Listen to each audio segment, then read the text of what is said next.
Hi guys, thanks for checking the video out. Steve Buzza here, and today's video is an in the bag 2022. So if you've been following me on social media, I have been doing some coaching for TaylorMade. So I am a part of the My TaylorMade Plus coaching staff, and I am a member of Team TaylorMade. So the majority of my clubs are TaylorMade. So today I'm going to talk through why I chose the models and how I've been getting on with them, and I might need your input because I have a dilemma. You're only allowed 14 clubs. I think I have 16 in there in that bag currently, so obviously I can't play with 16. So I haven't 100% decided on what configuration I am going to use, but let's start down at the wedges and let's work our way up. So the wedges, I'm high toe in it. So I've got a high toe 50, 54, 60. My 54 has been bent to 55. I have Acra shafts put into my 55 and my 60. I have an extension in my 50. So there is a video on my channel where Matt, one of the club fitters at Bonita Bay, lengthened my 50, so that one is on there, and Jordan put new shafts in my wedges. That one is there. Quite a detailed video on why I made those changes. Summary: shafts are a little heavier. I was hitting them a little too far, so it didn't need that explosion through the ball, that explosion of energy, and we were going slightly longer. And then the pitching wedge is in the P7 MC, so that goes into my set. That is a KBS X, so I am playing KBS X in all of my irons. I am playing a combo set though. So we get to the irons. I am playing, so the P7 MC, so I'm playing that one pitching wedge to 6 iron, and then I go into the P770. I have that one in a 5, a 4, and then I also have a 3 as well. So the 3 is one of those dilemma clubs, and it's given me a big dilemma because it is a stunning club. I do like the MCs, don't get me wrong, but these P770s, especially if I'm to compare against long irons, these are the best long irons I've ever had. They look great, they feel great, they're powerful, but they're not sending the ball stupid distances. You know, so nice flight. I know I can hit my yardages. One of the reasons I always like to go 6 iron and then into the 5 iron is I want to make sure I've got that gapping. If you've watched previous in the bags, if you've heard me previously talk about my own game, one of the issues I've had, because I used to lag the club a lot, especially when I was an amateur and the early days when I turned pro, I used to spin the ball a lot. So what would happen is my 6 iron, 5 iron, 4 iron, 3 iron, they would all bunch up. So I would have, you know, 4 clubs that were going in the space of 20 yards. I don't need to fill that gap. You know, if I can fill a gap with wedges for 20 yards, you could maybe justify it. Probably don't need that even in a wedge, but with long irons, you just don't, that's too many clubs doing the same thing. So what I like to do is, you know, go into something a little more powerful so I get that gapping. These, like I say, they are incredible. I think in my previous set I went into the 6 iron into, you know, something a bit more powerful, but I do like what I've done. MC, then the P770, like I said, KBS X. I've gone slightly more upright in the lie angle, and I think I'm 3/4 of an inch over. TaylorMade have just changed where they measure from, so I think that's really effectively playing 1/2 inch from what I've done previously, 1/2 inch long, but yeah, slightly longer.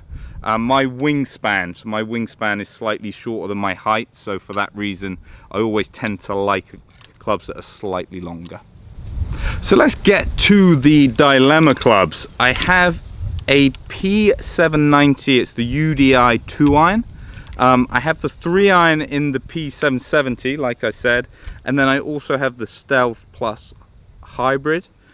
They are all very good golf clubs. I thought the big issue it would be this: do I carry a 2-iron or do I carry a hybrid? The 3-iron is brought in a bigger dilemma because it is just so good. I do prefer the look of the 3-iron over the 2-iron. This 2-iron's got a very, very small top line from what you'd be expecting in a UDI. If you're somebody that plays like blades, and this club, this 2-iron, would fit into your eye like spectacularly. Because like I said, I really do like the P770 club. I like the 3-iron in this, so if I was to use the 3-iron, I would probably bend it a little stronger, because the problem with the 3-iron is I'll probably end up just hitting my 4 most of the time. You know, you don't want to add a club that another club can do. So you got 14 clubs available. You want 14 clubs that do 14 different things. And if you've got clubs that do a similar thing, it can actually just add confusion. I remember I was doing a gap testing for a golfer a few years ago, and they like hit their 8 and their 7-iron the same distance, and there wasn't like a big gap. So I just said, get rid of I think they got rid of the 8, so they just went 9-iron, 7-iron. You know, the gapping worked. So don't go thinking I have to do this or I have to do that. Just work off of my rule. 14 clubs have to give you 14 different things. So that's kind of my worry when I carry the long iron. It gives me the chance to like hit things low, but it might not give me the chance to then hit things high also, and that's what the hybrid gives me. This hybrid, it's 17 degrees. I've actually put the loft up a little bit. I've got an Acra shaft in this one as well. I'll tell you what the dilemma is. I'll be honest with you guys. You know, I feel like we're friends now. We've been chatting for a good few minutes. The hybrid, I think, is a no-brainer, but I'm not as confident with the hybrid, and that's what causes the dilemma. I feel far more comfortable with the 2-iron. You know, like I'm working at Montauk Downs in the summer. Great example, tough course, lots of positional shots off the tee. If you're not comfortable with your positional club, you're going to have a stressful day. This hybrid is an incredible club. I just don't feel that comfortable with it. And I think it might be a simple case of a little bit of practice, and then this becomes the club. The 2-iron, playing in the wind, you can hit that. I can hit that low shot. It removes the option of being able to go at the par 5s, but that might not be an option I really need from the grand scheme of things. I know I've done a video on this when I was doing my US Open qualifying, so if you want to watch that, I'm not going to go into too much detail here. But again, it's finding what are your needs, and we're going to find probably from club to club, course to course, I might have to keep switching around. And then that 3-iron, you know, it's the 3-iron that's really put the cat amongst the pigeons. Let's see what woods I'm using.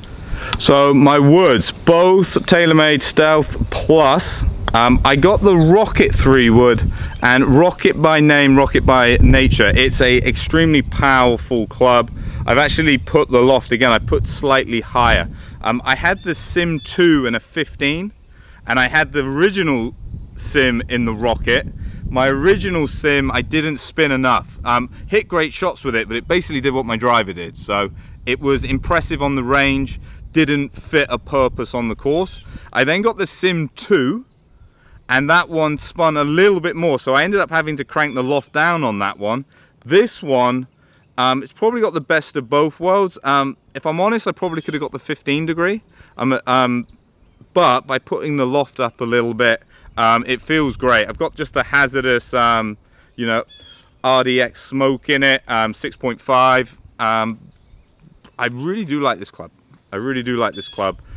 Beautiful profile. Of the 3 clubs that I just I mentioned, the profile on this one is far superior in my opinion anyway. I think it's a great looking club.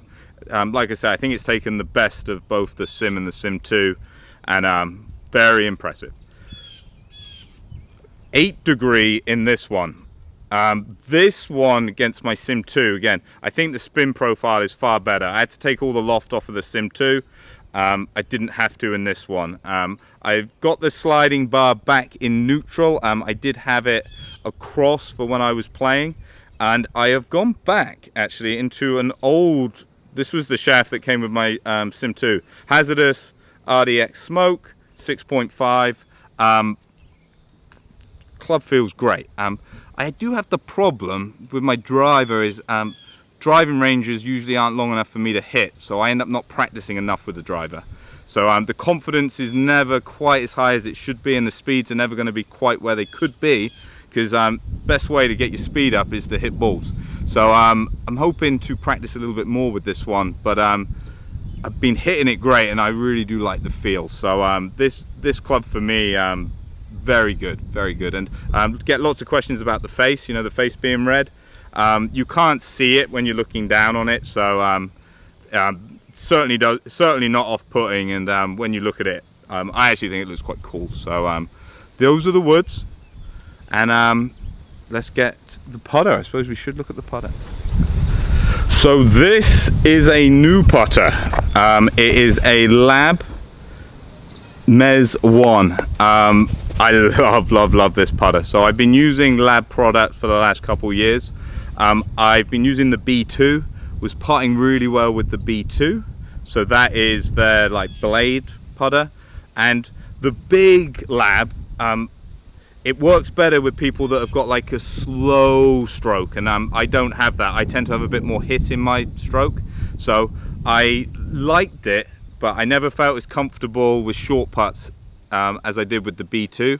I feel like this is the best of both worlds. It feels really solid, gives you lots of stability, and I've kept the lie angle the same. So the lie angle is 74, but I've gone a bit shorter. I was using a 35.5. I've gone back down to 34, and like I say, this putter feels really good, and it looks nice as well. One of the biggest issues with the Lab putters is, although they perform great, they do look a bit strange. Like I said, I think this one ticks all boxes. I think when you look from the bottom, it's got all of the, you know, all of the weights, because they kind of custom weight them to your spec. And from the top, it's a great looking putter. I've been super impressed with this one. I've been putting really well. B2 I was doing great with, so I was a little worried when they sent it to me if I would want to use it, and certainly do. Looks great, feels great, I putt great with it. This is a great putter. And then finally, the ball. So I'm using the TP5X, and I have been using it in the picks. Get comments down below. Do you like the picks? What I like about it is one of the triangles, or there's a couple triangles that are just a solid color. I put that one at the back, and I use that to focus on. So with putting, the research shows the more focused you look, both at the hole and at the ball, the better you putt. So I like to use that for as a reference point. Granted, you could put a dot on, that also works.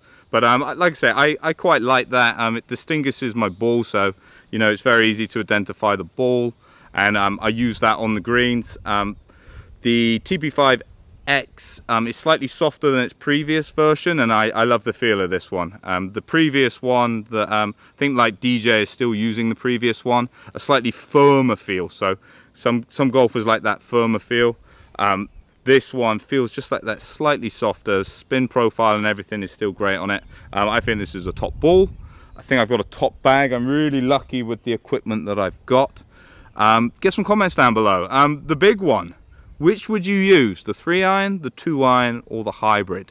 And justify why. And if you had that problem in the past where, you know, 14 clubs not doing 14 different things. If you had 15 clubs, you're like, I can't fit them in. You know, it's really interesting with golf clubs, that 14 rule. You know, I'm not sure who originally came up with that plan, but it's the right number, because I think if you were allowed to use 15, everybody could slot another club in. You know, I would have a no-brainer. I would carry my hybrid, I would carry my 2-iron, and when I'm into the wind off the tee, I'd hit my 2-iron. If I was going into a par 5, I'd hit my hybrid. But they kind of got that 14. It's a good number. You know, if you want to carry an extra wedge, you have to drop something. I'm not sure if it was by design or it was just a number that was kind of plucked out the air, and it is really a good number. You know, I feel like if you could take 15, you know, it would make everybody's life a bit easier. And I don't think if you could unlimited, I don't think 16, I don't think you would need that. But get some comments down below. What would you do if you had any dilemmas? What do you think of my bag? Is there any other club I should be using? Is there another club that could save me a few strokes? Would love to hear what you've got to say. And as always, stay happy, stay safe, and I hope to catch you soon.